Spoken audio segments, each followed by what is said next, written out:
"2001 was an amazing year for video games. The PlayStation 2 in particular was fresh on the North American market, and boy was it about to have a great first full year. Devil May Cry would release that summer and revolutionize action combat, and set a standard for an entire generation. Final Fantasy X would also come out in the middle of the year, and despite certain scenes,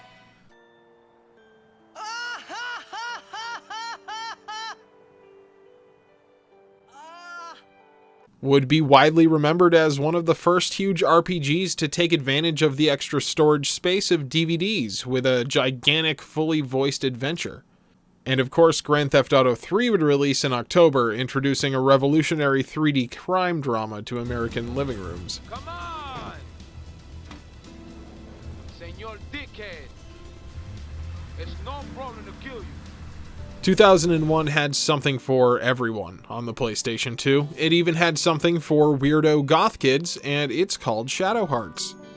The best thing about the PS2 truly is its exhaustive library of games. The PS2 has a lot of games.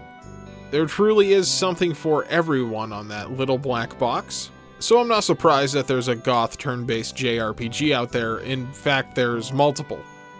To be frank, Shadow Hearts is a dead series from a shuttered developer. Unfortunately, I seriously doubt we'll ever get a new entry or even a remaster of the series, as the IP is currently owned by Universal Entertainment Corporation, and the last thing they released related to Shadow Hearts was a pachinko machine in 2015. A fate worse than death, some might say. So now, Shadow Hearts exists in this weird limbo. No huge mega corporation feels like exploiting it for financial gain, so it just sits there, forever remembered as this weird little series that's a perfect snapshot of the early 2000s pre-HD era. I've been curious about this series for a while, and so I decided to jump in and finally see what it has to offer. Originally created by the now defunct game developer Sacnoth, Shadow Hearts was released for the PlayStation 2 on December 12, 2001 in North America. Despite being a small developer made up of ex-Squaresoft staff, Sacnoth held their concept for Shadow Hearts in rather high regard, with the CEO of their publisher, Aruz, saying that it was intended to revive the RPG genre. A tall order for a game that seems scrappy in retrospect, especially when compared to its contemporaries such as Final Fantasy X. The game's writer/director, Matsuzo Machida, wished to create an RPG with a much different setting than the typical Western fantasy that he felt was dominating the genre. In preparation for the development of Shadow Hearts, Machida studied pre-World War I history extensively in an attempt to present a world that was authentic but also true to his vision. When writing the script and overall scenario, Machida drew upon the incredibly popular Devilman manga, even basing the main character Yuri off of Devilman's main protagonist. It certainly shows, with Shadow Hearts mythology being a twisted mix of Cthulhu mythos and Catholic historical mythology, so you can bet that mind-bending monsters and world-ending celestial entities will eventually come into play. Speaking of H.P. Lovecraft, the smell of the Necronomicon is all over Shadow Hearts, but it's a unique perspective experiencing Lovecraftian horror written by a Japanese creator set in pre-World War I Asia. It's not a thing I get to experience every day. This unique setting, combined with the studio's wish to just create something different, spawned a game that I have complicated feelings about, especially looking at it through a 2022 lens. However, when it released on the PlayStation 2 back in 2001, the world was introduced to something weird as hell and full of, well, heart. However, heart didn't translate directly to players opening their wallets for this new IP. At the end of the 2002 fiscal year, Aruz divulged that Shadow Hearts had only sold 110,000 copies, and was ultimately an overall loss for the company's console games division. Critics echoed the general public's overall hesitancy, with Shadow Hearts scoring a 73 on Metacritic, with most reviews being lukewarm at best. General sentiment among both Eastern and Western critics was that the game suffered from some pacing issues, along with looking outdated and having some bad voice acting. And while all this is true, there's something about Shadow Hearts that is alluring. It's one of those titles you'd see in Blockbuster all the time but never actually rent, but you remember the box art being cool and interesting.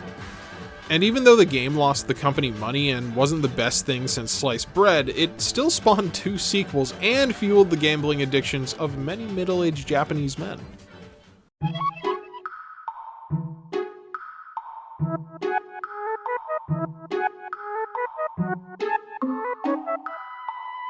Shadow Hearts begins with our buff trenchcoat-wearing protagonist, currently named Rude Hero, getting stun-locked by a spooky, mysterious voice and hopping aboard a passenger train full of twisted monsters to save a girl named Alice. Alice is currently being transported to Tokyo for unknown reasons by the Japanese army. And I must say, the voice acting for these guards is just, mwah, chef's kiss. Soji, what is this about? Why the special train in the middle of the night to escort this girl to Japan? She looks pretty ordinary to me. Unfortunately for them, they are immediately murked by the most dapper man alive, Roger Bacon. Yes, his name is Roger Bacon, and yes, at some point I will call him Kevin Bacon, and no, I will not fix it in editing. Our protagonist Yuri shows up to save her and demonstrates his Piccolo imitation by reattaching his own arm before being blown away by Bacon's mysterious power. Right away, the world of Shadow Hearts is dark, bloody, and intriguing. Yuri awakens on the train and fights through some random battles against troublesome-looking enemies. We catch back up with Mr. Bacon and take him on one-on-one before he casts a big ol' spell and we're thrown off the train into the countryside. Luckily, Yuri succeeded in his goal of rescuing Alice. Now these 2 new acquaintances must get over their differences and travel together, avoiding the clutches of Roger Bacon and the Japanese army and merciless demons and ghouls. That is a huge part of the opening act of Shadow Hearts. Yuri and Alice don't know each other at all, with Yuri only having saved her because the voices in his head told him to. Yuri is a very brash and aggressive protagonist. In fact, the developers of the game specifically wrote him this way to counteract the typical androgynous teen hero that was so prevalent at the time. This reflects not only in Yuri's dialogue, where he's often rude or insulting, but also in his animations. Yuri kicks open doors, punches people. He really does live up to the title of Rude Hero. Alice, on the other hand, is a meek, almost demure young woman who plays the role of white mage in our party. Also, when you tell her to attack and combat, she just smacks people with a Bible. It's honestly pretty funny. Alice is currently on the run after the death of her father, although she doesn't know the exact reason why she's being hunted by these various groups. To add to our party's issues, Yuri's dad sometimes comes to him in a dream while wearing a fox mask and tries to kill him. Also, he's kind of a dick, says some not too nice things to his own son. I can see where Yuri gets it. And this is all somehow connected to an evil glowing pendant that was given to Yuri by his mother before her death. As you fight monsters throughout the story, this pendant glows different colors as Yuri's curse gets worse. I'll go into this a little bit more later on, but for now, let's say that it all adds up to a very stressful time for Yuri and Alice. The setting of Shadow Hearts is certainly a huge draw for me. The game takes place in late 1913. Starting out in Asia, the party moves through various magical and political events of pre-World War I Shanghai and the surrounding countryside. After escaping Roger Bacon on the Trans-Siberian Railway, Alice and Yuri make their way to a small village that has been taken over by a weird cat demon. Here they meet such interesting characters such as Granny Mayor and, Cow Breast Mother. Yeah, this village is weird, and we end up beating the shit out of kids who try to eat us before meeting up with a Taoist adept named Zuzin before taking out the demon. We pick up another party member in the form of Marguerite, an international super spy who does gun fu and wears fishnets. She's been causing trouble for the Japanese army in the city of Phaeton, and joins the party after we escape into the sewers together. Shadow Hearts also does us the courtesy of giving us some insight on the villain's plans as we see Roger Bacon meet with an old peg-legged warlock with a robot arm named Dehui.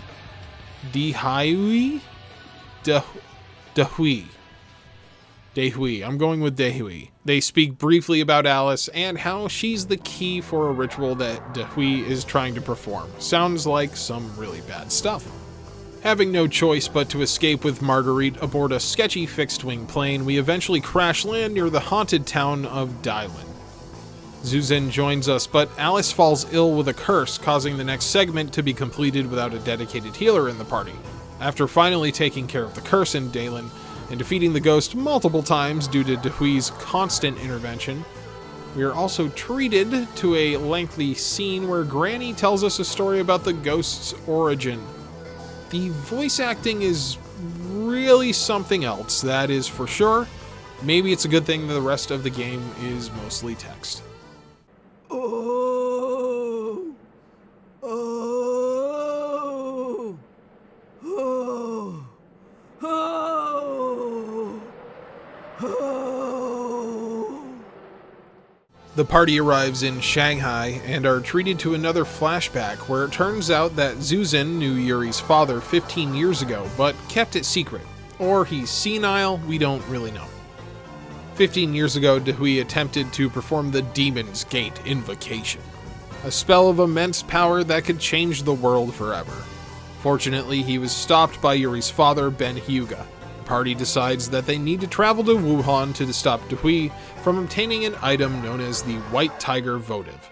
After going through multiple trials put before us by the old sage Zifa, we finally managed to obtain the White Tiger Votive, before Dehui kills Zifa and collapses the entire temple while kidnapping Alice.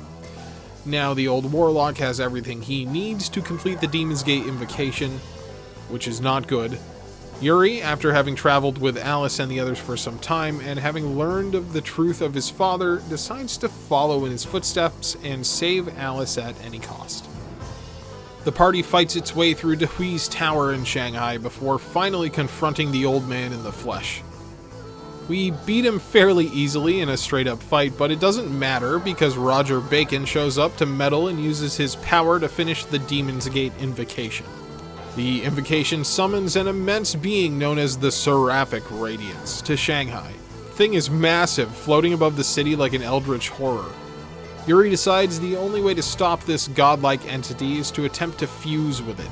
In the process, Yuri is absorbed into the creature and they both disappear in a huge explosion. Thus ends the first half of Shadow Hearts. Yes, this game pulls a chrono trigger and kills the main character halfway through. Even though this seems like the kind of natural end to the game, we really are only about halfway through. So far, the story has been quite unique, especially considering when it was released. The tone is dark yet humorous, with the characters making jokes and wisecracks, all with the backdrop of secret societies and ancient gods. The first half of the game had our characters strung along through the Chinese countryside, foiling the plans of a rogue warlock, but it's the second half of the game where things not only really start to shine, but also get even weirder. But first, let's talk about the presentation. You know, the wrapping paper that envelops the game's system? How's it look? How's it feel? How's it taste? I don't know. Anyway, as you can probably tell, this game looks very dated. In fact, I wouldn't be shocked if at first glance most people thought this was a game from the original PlayStation. Shadow Hearts uses the tried and true method of placing 3D character models on 2D backgrounds, much like the PlayStation 1's Final Fantasy titles or the first 3 Resident Evil games. What this means is there's a trade-off. The game performs very well running at a constant 60 frames per second on the PlayStation 2, as it really only has to render a few models at any given time. These painted backgrounds can look really dark and moody too. The artists over at Sacnoth did a really good job translating this dirty, demon-infested world into its environments. For instance, early on when Yuri and Alice have to lift the curse on that demon-infested village, it twists itself into this gore-covered nightmare realm. It's super gross and cool. I definitely wasn't expecting it. Later on in the village of Bistris, all the townspeople have locked themselves inside their homes to avoid the plague of nightmarish creatures flowing from a castle in the nearby forest.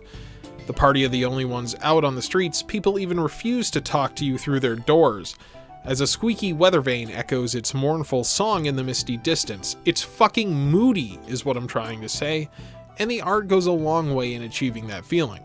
However, there are also downsides to this blend of 3D and 2D environments and models. For one, aside from some sort of AI upscaling, it's pretty much impossible to make this game's 2D backgrounds look great on a modern TV or monitor.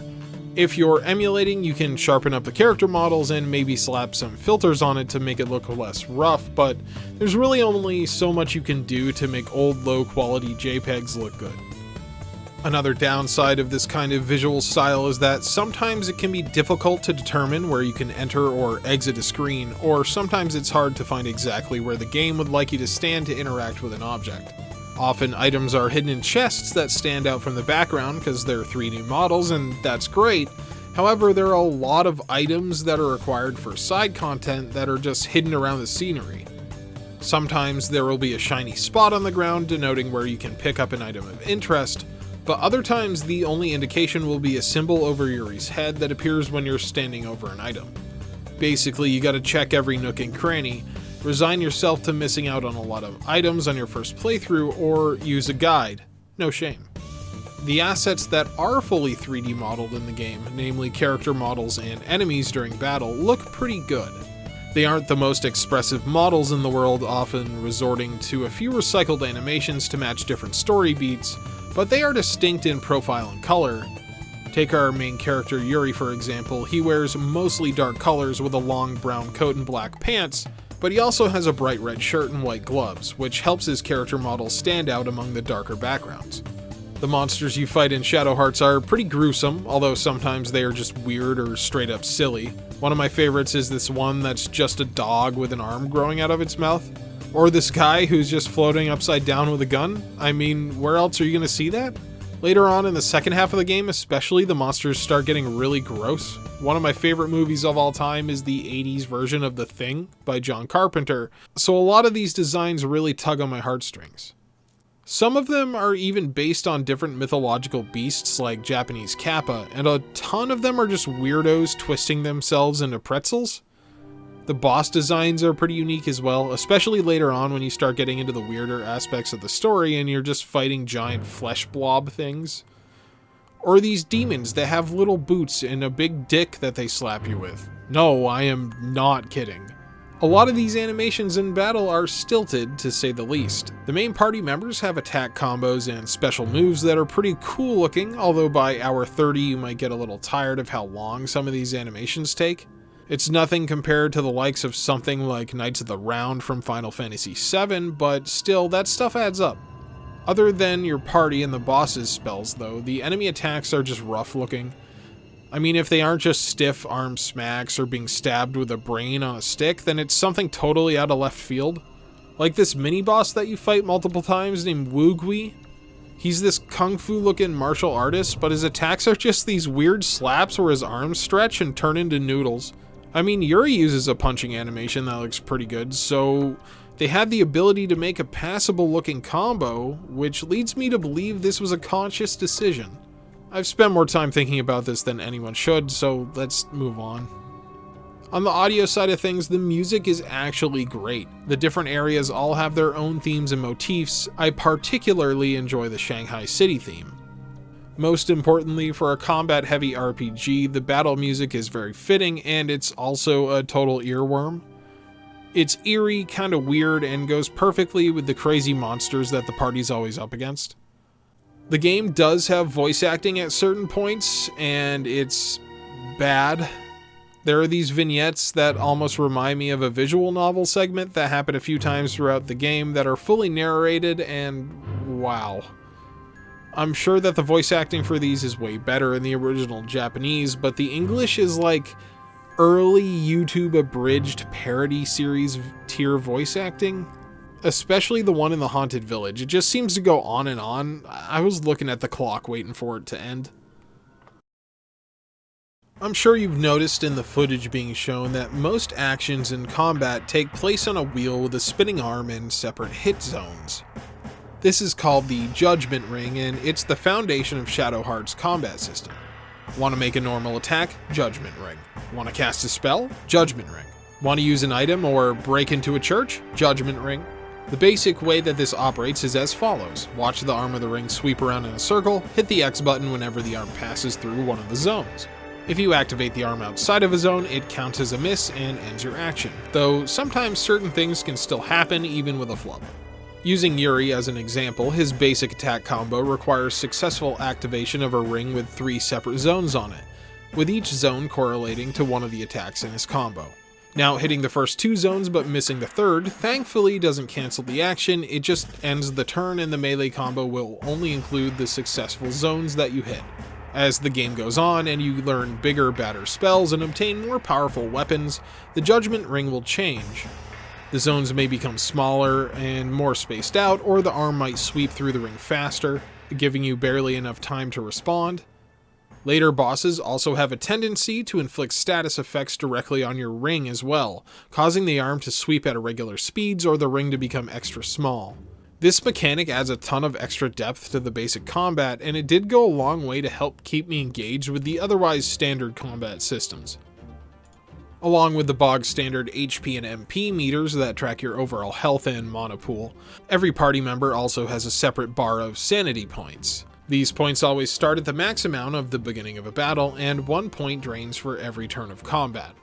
When a character's SP hits 0, they gain the Berserk status ailment, causing them to become uncontrollable in combat and attack or cast items at random. This can be absolutely terrible because a Berserk party member can heal an enemy, or in a worst case scenario, use a very limited item for no reason. To avoid this, you'll want to keep an eye on that SP meter, and luckily this is really only an issue in the first half of the game where SP meters are relatively low. Fortunately, you do gain more max SP naturally while leveling up, and SP restoring items are common and cheap at vendors. Spells can be cast in combat and cost a fixed amount of MP, very standard JRPG stuff there. Each spell also has an element attached to it, which correlates with the element of the target, kind of like evil demonic Pokemon. Yuri, on the other hand, doesn't have access to spells, but can fuse with the souls of particular demons that he's slain. This costs a huge amount of your SP, but gives you access to multiple powerful spells depending upon your fused form. This goes a long way to easing the game's difficulty in a lot of circumstances. Shadow Hearts will remove party members and give them back depending upon the story, so being able to cast healing magic with Yuri's Light Fusion when you don't have the help of a white mage is incredibly helpful. If there's one tip I can give to anyone that wants to play through Shadow Hearts, it's max out those demon fusions, because some of the later game spells are almost broken, although they do cost a lot of MP. Speaking of difficulty, Shadow Hearts has that issue where the first half of the game is much harder than the second half. Limited healing resources and ways to recover during boss fights, as well as less overall money to spend on items, cause the first couple of bosses to be fairly difficult. Bosses in Shadow Hearts love to hit your party with status ailments too. There are even a few that can cast instant death on a single party member. Luckily, almost every vendor sells accessories that can nullify different effects. Basically, if you see an item that cancels out something nasty, just buy enough for your entire party and you'll be golden. There are a few bosses that I completely breezed through just because my combination of items made most of their attacks fairly useless. Do you enjoy side quests? How about side quests that have actual good rewards like ultimate weapons? Do you enjoy when those side quests are super easily missable? Too bad! Shadow Hearts has a good amount of side content, mostly in its second half. However, during the first half of the game that takes place in Asia, there are 2 large pieces of content that are totally missable. One of them is a small dungeon that lets you get final revenge on that stretchy-armed weirdo Woogwee, and an extra scene with that dastardly Roger Bacon. Not only is this side quest not accessible after a certain point, it requires you to make correct dialogue choices with a character who isn't even in your party at the time to do it. And then you have to know how to go back to your boat with no indication that you should, which unlocks the dungeon on the world map. This can be super obnoxious, and if you're a person that really needs to do 100% completion, I'd say just follow a guide. Oh yeah, speaking of a map, there isn't one. I mean, there's a paper world map that lets you select a destination, but other than that, you're on your own, even in dungeons. Most of the time, it's not really an issue. The dungeons are short enough and laid out in an easy to remember way, even if sometimes the rooms look a little samey. However, near the end of the game is when this becomes grating. The final dungeon in particular has these random warp points that shuttle you all around, making it pretty easy to get confused. And the dungeon before that has a puzzle that required a ton of backtracking to get a side item. Overall, it's not too bad, but you might want to take notes or look up a map online because the latter dungeons can be confusing. Overall, Shadow Hearts offers a fairly standard turn-based experience, though with a fair amount of twists and turns in its systems.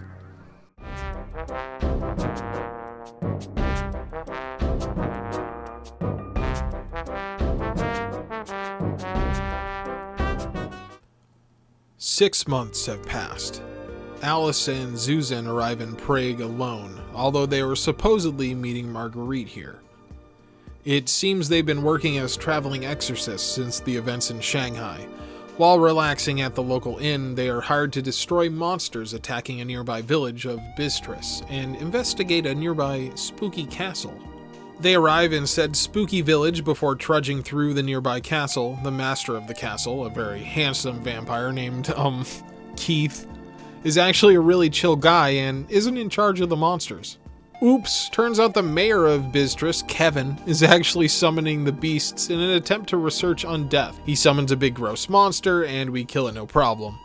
So far, this arc has felt like filler after a time skip. However, Keith asks us to come back to his castle and take care of a demon he can't destroy alone. So we climb to the top of the tower only to find Yuri?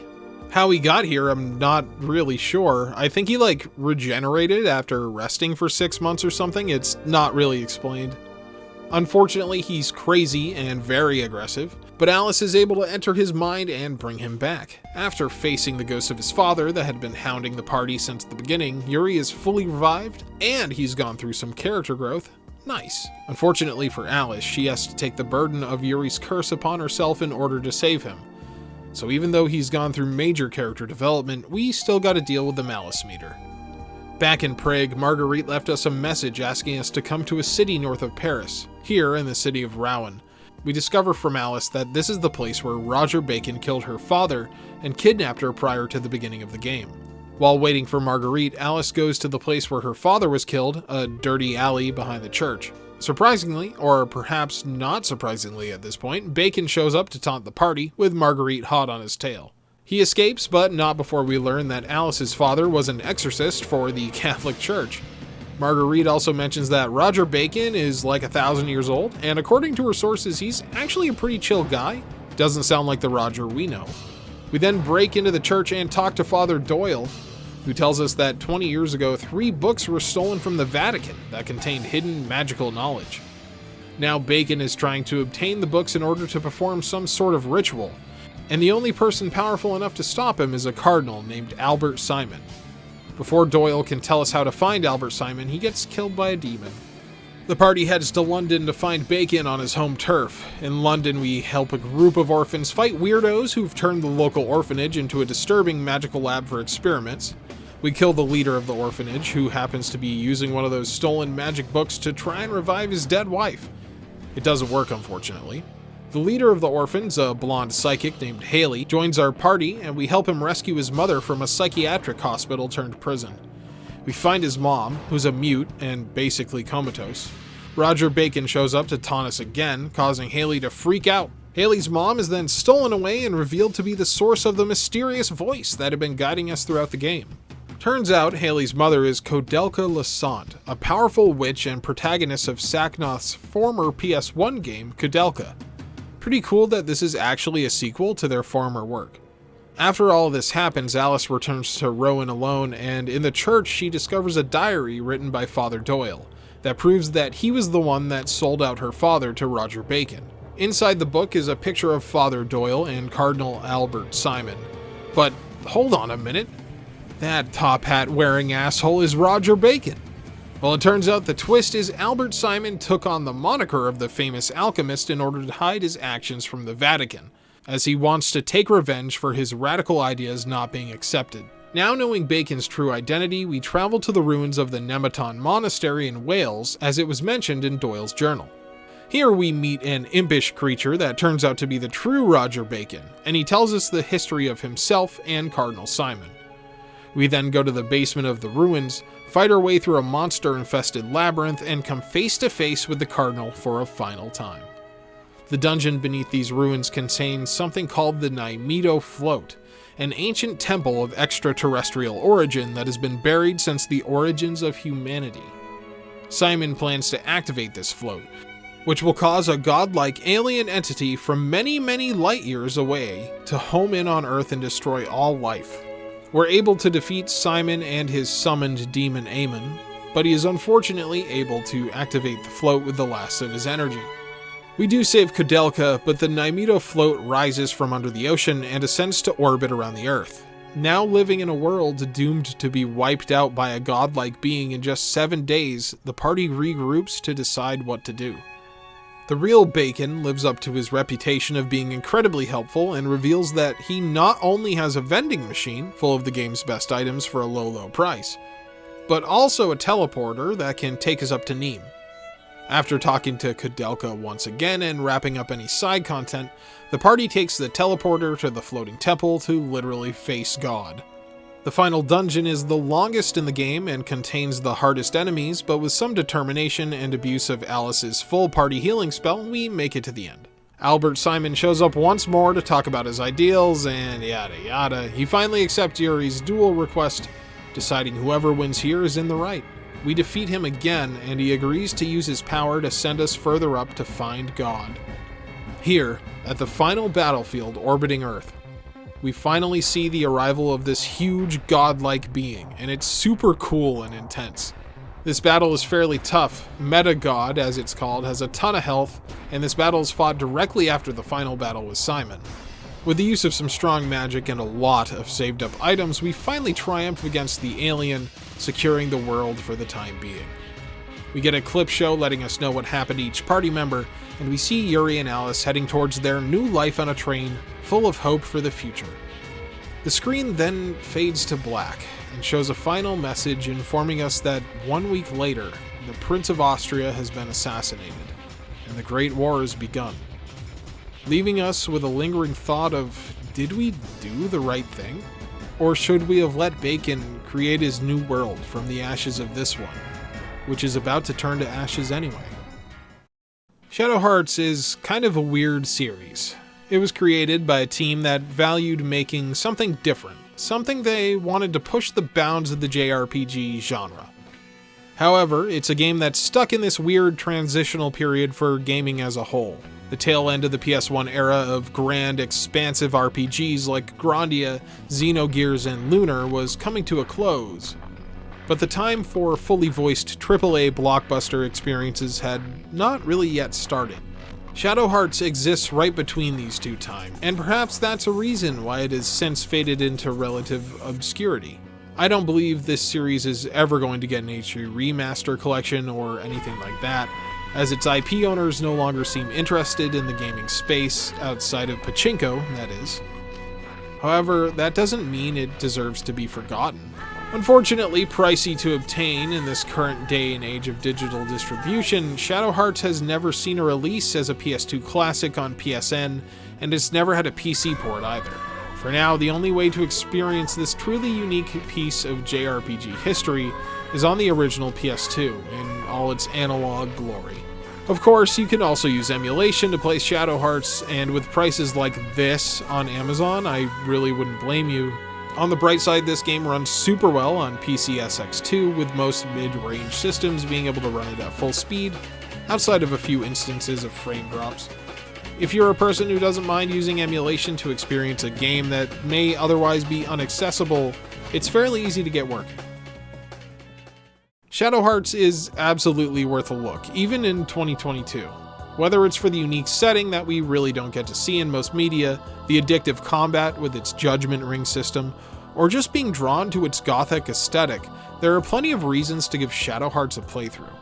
If you made it this far into the video, I want to say thank you for giving me your time, and go ahead and leave a comment below on what you'd like to see me look at in the future. Shadow Hearts 2 is on my radar, and I've heard it's the best one in the series, so I'm definitely looking forward to that. Thank you for watching, and we'll see y'all next time.